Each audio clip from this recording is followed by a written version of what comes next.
vamos a abrir nuestras Biblias ahí en Mateo capítulo 4 y vamos a leer juntos de los versículos 1 al 11.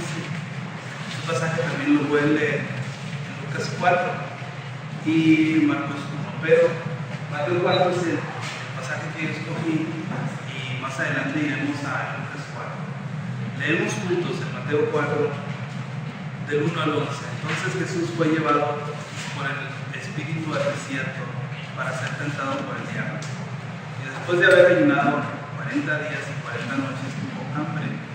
Y vino a él el tentador y le dijo: si eres hijo de Dios, di que estas piedras se conviertan en pan. Él respondió y dijo: escrito está, no solo de pan vivirá el hombre, sino de toda palabra que sale de la boca de Dios. Entonces el diablo le llevó a la santa ciudad y le puso sobre el pináculo del templo y le dijo: si eres hijo de Dios, échate abajo, porque escrito está, sus ángeles mandará cerca de ti y en sus manos te sostendrá, para que no tropieces con tu pie en piedra. Jesús le dijo: escrito está también, no tentarás al Señor tu Dios. Otra vez le llevó el diablo a un monte muy alto y le mostró todos los reinos del mundo y la gloria de ellos. Y le dijo: todo esto te daré si postrado me adorares. Entonces Jesús le dijo: vete, Satanás, porque escrito está, al Señor tu Dios adorarás y a él solo servirás. El diablo entonces le dejó y he aquí vinieron ángeles de servir. Justo antes que Cristo comenzara su ministerio público, él enfrentó al enemigo en el supremo conflicto de su pueblo. Apareció ante él el mal con toda su tremenda fortaleza, con todo su horror al descubierto. Y yo creo que jamás hubo tal ataque anteriormente y jamás lo habrá otra vez. En el contexto de Mateo 4, Jesús había sido bautizado, si ustedes lo recuerdan. Él fue bautizado, los cielos se abrieron y bueno, nosotros conocemos el contexto. De ahí fue llevado a un lugar, fue llevado al desierto. Y yo quiero que meditemos destacar tres aspectos. Voy a destacar tres aspectos de las tentaciones de Jesús. Primero veamos el lugar. No se escogió un lugar al azar, sino que el escenario era el desierto. Y se eligió como campo de batalla el desierto porque el desierto es un lugar solitario.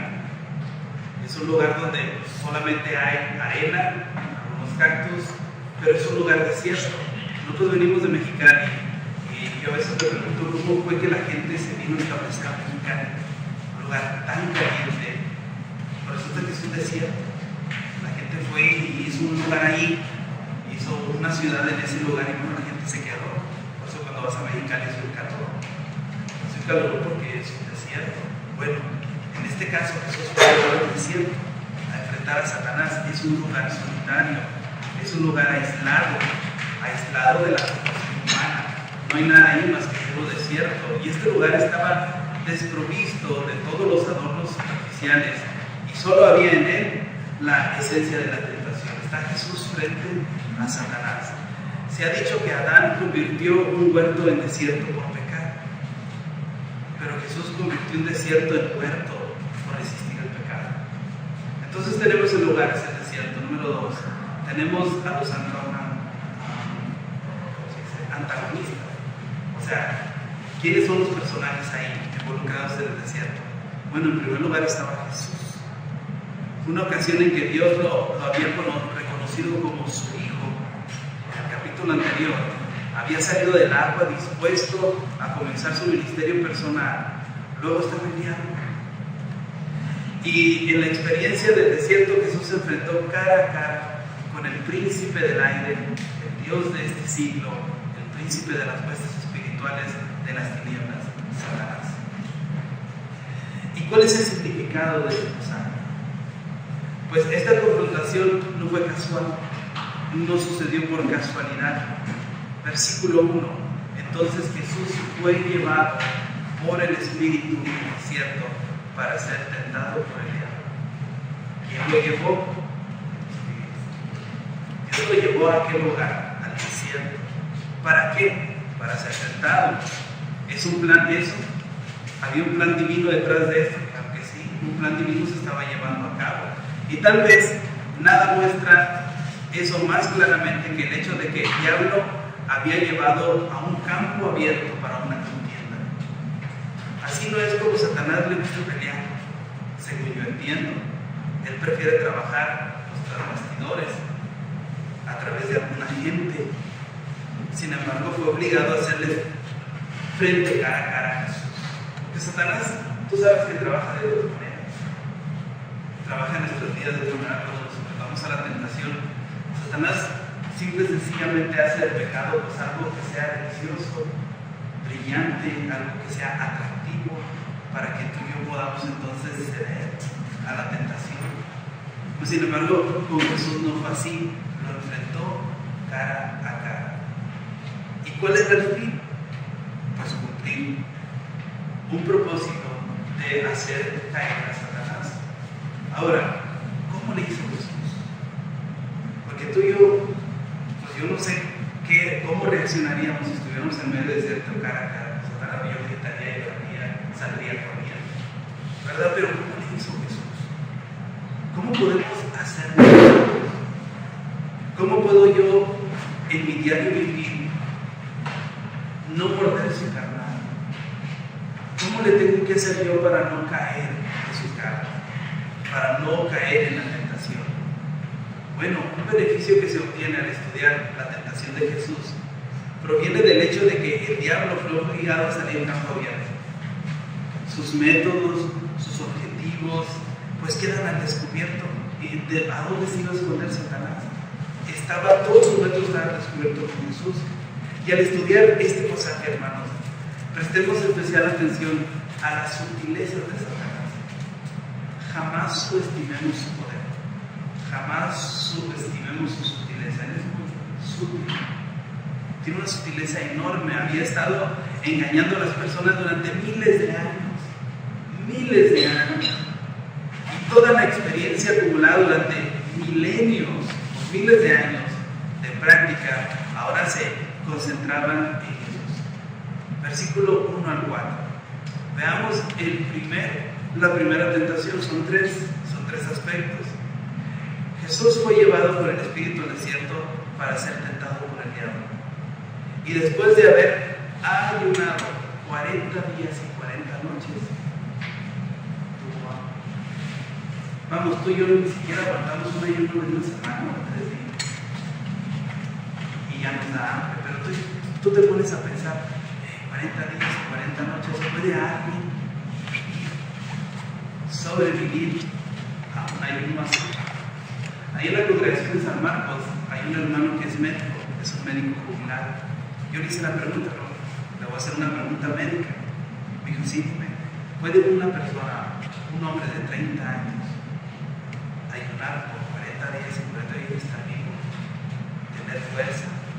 Me dice, mira, está comprobado científicamente que un hombre de 30 años que esté físicamente bien, en una condición de salud extraordinario, puede vivir sin comer alimento por 40 días, siempre y cuando tome agua.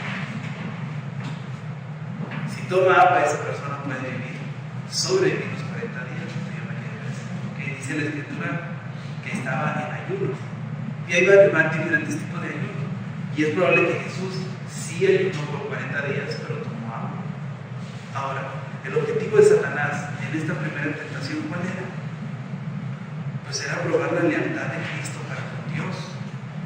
Y con estas palabras provocó a Jesús. Fíjate la manera en que provocó a Jesús. Si eres ¿qué? Hijo de Dios. Esa es una provocación. Como cuando nos preguntan a ver si eres cristiano. ¿Verdad que sí? A ver si eres cristiano. Evita esto. Bueno, el diablo le está diciendo a Satanás, si eres hijo de Dios, di que estas piedras se conviertan en pan. Ahora ponte a pensar, 40 días atrás, ponte a pensar, 40 días atrás, la voz del cielo me ha dicho, este es mi hijo amado, en quien tengo complacencia. ¿No es así? ¿Qué pasó 40 días atrás? Pues el capítulo 3 lo dice. Jesús había sido bautizado. ¿Por quién? Por Juan el Bautista. Los cielos se abrieron, se oyó una voz del cielo que decía, este es mi hijo amado, en quien tengo complacencia. Ahora, esto es lo que el diablo en efecto le decía.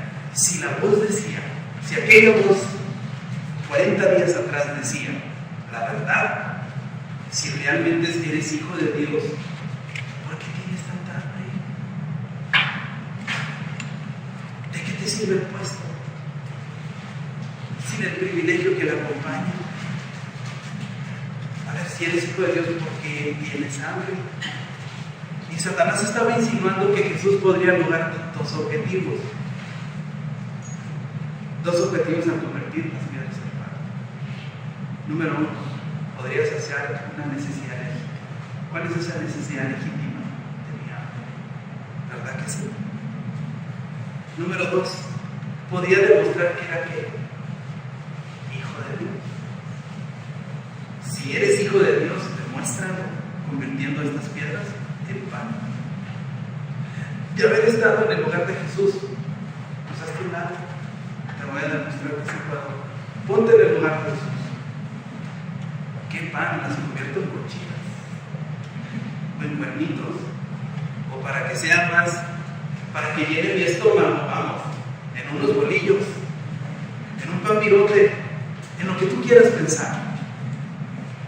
Y yo en el lugar de Jesús si hubiera dicho, hazte un lado, te lo voy a demostrar mi hambre, te voy a demostrar, uno, que puedo saciar mi hambre, dos, que realmente soy hijo de Dios. Pero recuerden, esta es una carnada, esta es una tentación. ¿Qué hubiera sucedido si Jesús sacia su hambre?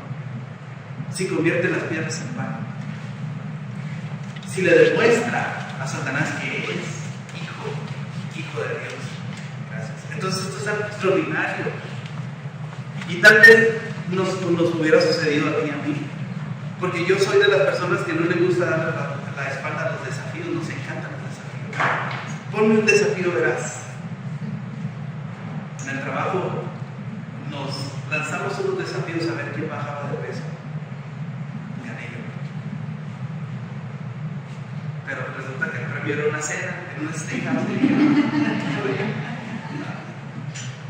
Hermano, versículo 4. Cristo adivinó la estrategia de Satanás y respondió, escrito está. El arma que Jesús usó contra la tentación, ¿qué fue? La palabra de Dios. ¿Te puedes dar cuenta? Él no le dijo a Satanás, hazte un lado y yo convierto las piedras en pan. Hazte un lado y yo te demuestro a ti que soy hijo de Dios. Escrito está. ¿Y qué era lo que estaba escrito? Por lo que el Salmo 119 nos dice. Dice la Escritura, en mi corazón he guardado tus dichos para no pecar contra ti. Y una de las mejores defensas para no ceder a la tentación consiste en llenar el corazón de la palabra. Jesús no se equivocó cuando dijo que lo que hay aquí en el corazón es lo que sale de vuestra boca. No se equivocó. Y él tenía que poner ejemplo en eso. Y el texto apropiado para hacerle frente a esta tentación provino de Deuteronomio 8:3. Porque como contestó Jesús, Jesús dijo, no solo del pan que vivirá el hombre, sino de toda palabra que sale de la boca de quién. Subraya, en primer lugar, la palabra hombre. No solo de pan vivirá el hombre. Los 40 días que Jesús estuvo en el desierto no fueron primordialmente una prueba de la deidad de Jesús, sino una prueba de ¿qué? De su humanidad. No se trataba de probar si Jesús era el Hijo de Dios, sino que Él era ¿qué? Humano. Y su propósito no era probar que Él era Dios, sino demostrar que era hombre perfecto, que vivía en perfecta armonía con la voluntad de ¿quién? De Dios. Vean el contraste entre las expresiones pan, el que tú y yo conocemos, toda palabra que sale de la boca de Dios. Son dos alimentos, ¿verdad? Jesús podía elegir entre el pan y qué otra cosa, con la voluntad de Dios. La voluntad de Dios, ¿verdad? Era obviamente que en esta ocasión Jesús escogió Porque él escogió qué cosa, la voluntad de Dios, pero siguió con hambre, ¿sí o no? ¿Sació su hambre o no la sació? Era legítimo, pero no la sació. Entonces, ¿cuál fue la voluntad de Dios en ese momento? Que él siguiera con qué?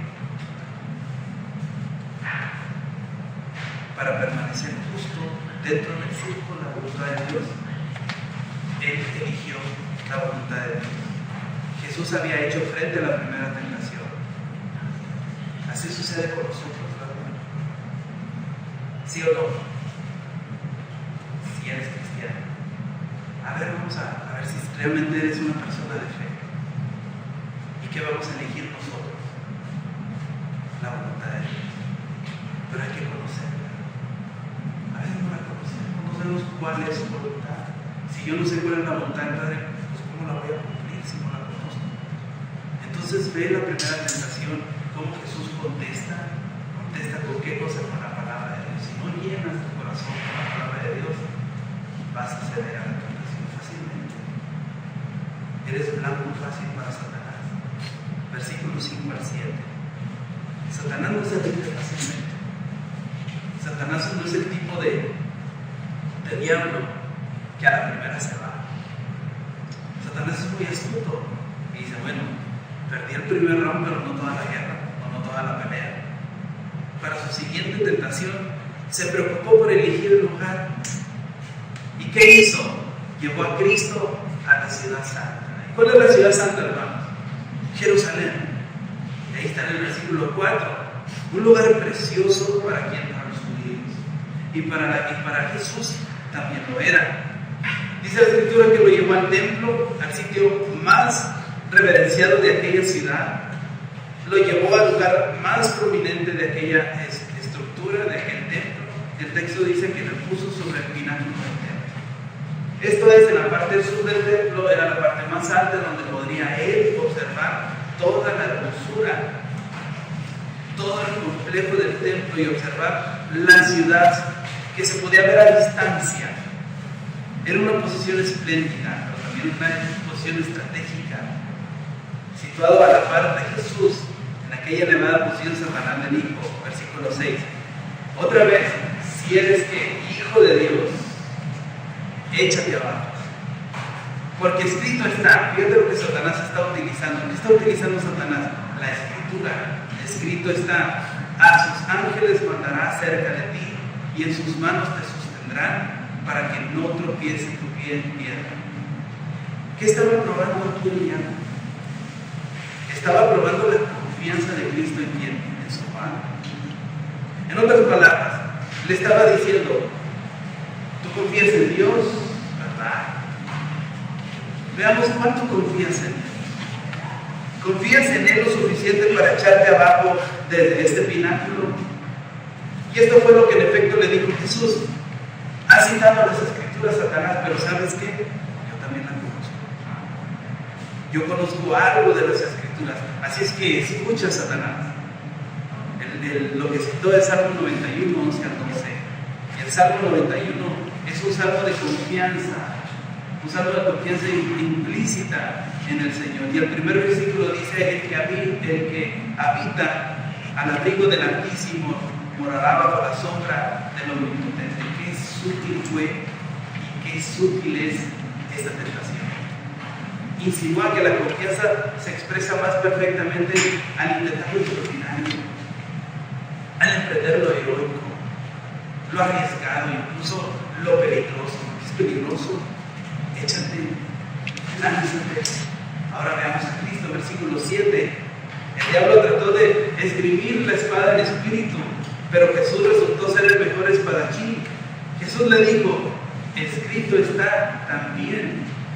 En otras palabras, mira, Satanás, ha citado un pasaje de las Escrituras, pero un solo pasaje, un solo texto, no apunta todo lo que la palabra dice acerca de un tema dado. Es necesario tomar en cuenta todo lo que la Biblia dice acerca de un tema. Son muchos los errores que resultan de aislar Escrituras y no considerar otros pasajes que tratan sobre el mismo tema. Jesús pasó después a citar Deuteronomio 6:16, no probarás al Señor. Yo quiero que no malentiendas la respuesta de Cristo. Él no se refirió a sí mismo como Dios, diciendo, es malo probarme a mí. Recuerda que aquí no se trata de probar su deidad, sino de su humanidad. Tenga presente que Él estaba haciendo frente a estas situaciones cuando estaba en su perfecta humanidad, no en su deidad. Más bien dijo que sería malo que Él probara a Dios. Satanás decía que saltar el templo equivalía a demostrar que Jesús confiaba en Dios. Y Jesús decía que más bien indicaba que Él estaba probando a Dios. De hecho, estaría demostrando que no confiaba en Dios. Cuando se tiene confianza total en una persona, no nos vemos en la necesidad de probarla. Yo no veo necesidad de probar la confianza de mi mujer. Yo le tengo confianza porque la voy a probar. Ella no me ha dado ningún motivo para desconfiar. Es igual aquí.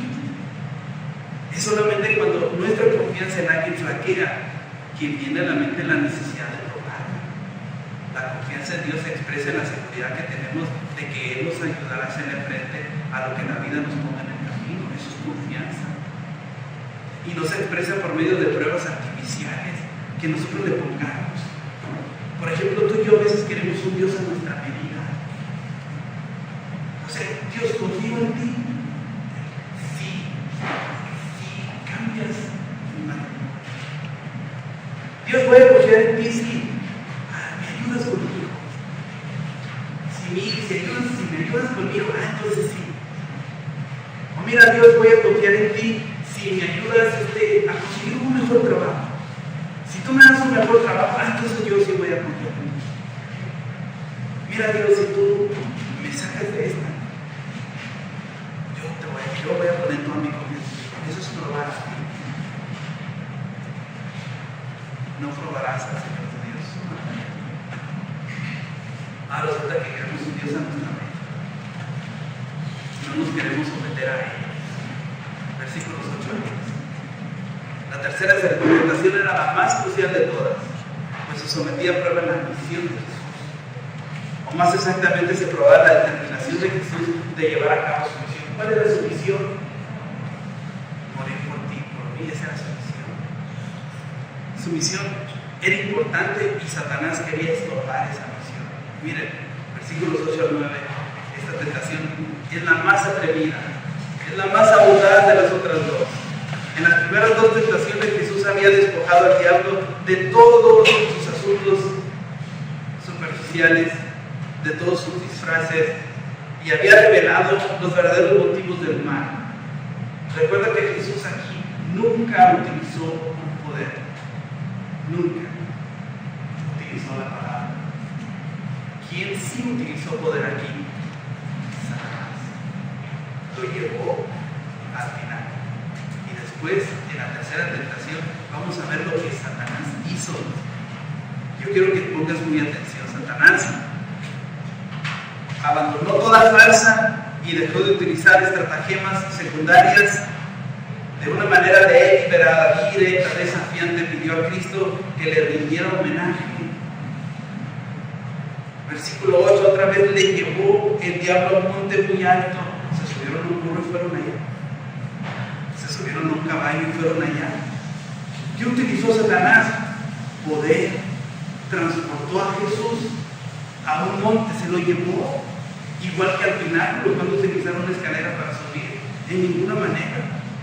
Entonces Satanás utilizó su poder y le mostró todos los reinos del mundo y la gloria de hoy. Tratemos tú y yo de imaginar la gloria de todos los reinos de este mundo. Trata de imaginar. Ahora, los reinos del mundo de Jesús, bueno, pues está el Imperio Romano, los griegos, los persas, los babilonios, los asirios, Egipto. ¿Cuántas veces no iba a Egipto, Israel, a pedir ayuda? Muchísimas veces. Después de haber salido de allí esclavos, todavía regresaban. Egipto, el reino de David, el reino de Salomón, sin mencionar reinos como Bitinia y Siria, además todos los reinos de la tierra no explorados. Todo eso lo mostró el diablo a Jesús. Todos estos pasaron en un instante de los ojos de Jesús. Versículo 9. Después Satanás dijo: todo esto te daré si postrado me adorares. Con esto se insinúa que todo esto era algo que el diablo podía dar, ¿verdad? Jesús no lo negó. Si esos reinos no le pertenecían a Satanás, Jesús hubiera dicho, para empezar, no te pertenecen, no son tuyos. Si la oferta no hubiera sido auténtica, no hubiera habido tentación, pero la oferta es auténtica, y cuando la oferta es auténtica, entonces sí es tentación. Y hay quienes creen que esta tentación llevaba aparejada una mentira. Creen que Satanás prometió lo que no podía dar. Tal tentación podría haber funcionado con usted, podría haber funcionado conmigo, pero ciertamente no con Jesús, que tenía un íntimo conocimiento del mundo del espíritu. Él sabía, él entendía. En los tiempos de Jesús eran como los de hoy. Satanás ejercía influencia sobre los reinos del mundo. No ejerce Satanás influencia sobre los reinos de este mundo. Y esto se había sometido a sus caprichos, eran obedientes a sus mandamientos, habían sido llevados cautivos a su voluntad. En México antes el narco mataba por matar, mataba por placer, pero ahora no solamente con el hecho de matar, sino que 3 años atrás inclusive a los que mataban los colgaban, los mutilaban. Todavía lo siguen haciendo, se siguen encontrando pozoleros, como les llaman, con ácido. Mandan partes del cuerpo de las personas que matan a los familiares. Fíjate hasta dónde no ha llegado la influencia de Satanás. Muchísimo. Jesús lo llama más adelante el príncipe de este mundo. ¿Quién lo llama así? Jesús en Juan 12 llama a Satanás el príncipe de este mundo. Pablo usa una expresión parecida en 2 Corintios 4:4, en los cuales el Dios de este siglo cegó el entendimiento de los incrédulos para que no les resplandezca la luz del Evangelio en la gloria de Cristo, el cual es la imagen de Dios. ¿Y cómo lo menciona Pablo? El Dios de este siglo. Entonces debemos entender que Dios es el que tiene en última instancia, tiene el mando, y que Él ha concedido a Satanás todo el poder que posee. Dios limita las actividades del diablo. Recuerden lo que Dios le concedió una petición al diablo al tentar la vida de Job. Y Jesús puso un límite, Dios puso un límite, ¿verdad? No tentes con respiro. Miren, hermanos, basta con que entendamos que la tercera tentación fue real. Fue real. Y yo he insinuado que en esta tentación se sometió a prueba la misión de Jesús. El diablo estaba insinuando que Cristo podría lograr casi el mismo fin sin padecimiento y muerte. Entendemos que nosotros no podríamos haber sido salvados a menos que Jesús muriera, ¿verdad? ¿Verdad que sí? Esa es parte de su redención. Sin embargo, el diablo estaba en efecto diciéndole a Jesús que se olvidara de los demás y que pensara únicamente en Él. Y eso es lo que Satanás hace con nosotros. Por eso a veces somos tan egoístas. Porque Satanás pone eso en nuestra mente. No pienses en los demás. Olvídate de los hermanos. Cerraste tus propias uñas. O sea, tú tienes que salir adelante. Tú tienes que prosperar. Entonces es lo que Satanás está diciendo. ¿Qué está diciendo Satanás? Arrodíllate, mira, te voy a dar una caja. Te voy a dar una caja. Tú naciste como rey. Tú quieres ser rey, yo te hago rey. Lo único que tienes que hacer es que ponerte de rodillas. Pon una rodilla a Satanás y el atajo será. No tienes que pasar por Getsemaní. Lo recuerdas en Getsemaní. Padre mío, si es posible, pase de mí esta copa. No es eso agonía. No es eso un atajo. Imagínense en la cruz clamando: Dios mío, Dios mío, ¿por qué me has desamparado? ¿Quién dijo esa palabra? Jesús. Y no dude que esta fue una verdadera tentación para Jesús. Porque Jesús nació sabiendo que iba a morir. Y él sabía la manera tan cruel en la que iba a morir. Y lo que Satanás le estaba ofreciendo era una caja. Mira, Jesús, vas a pasar por Getsemaní. Tus mejores amigos te van a traicionar, te van a escupir, te van a golpear, vas a dejar a tu mamá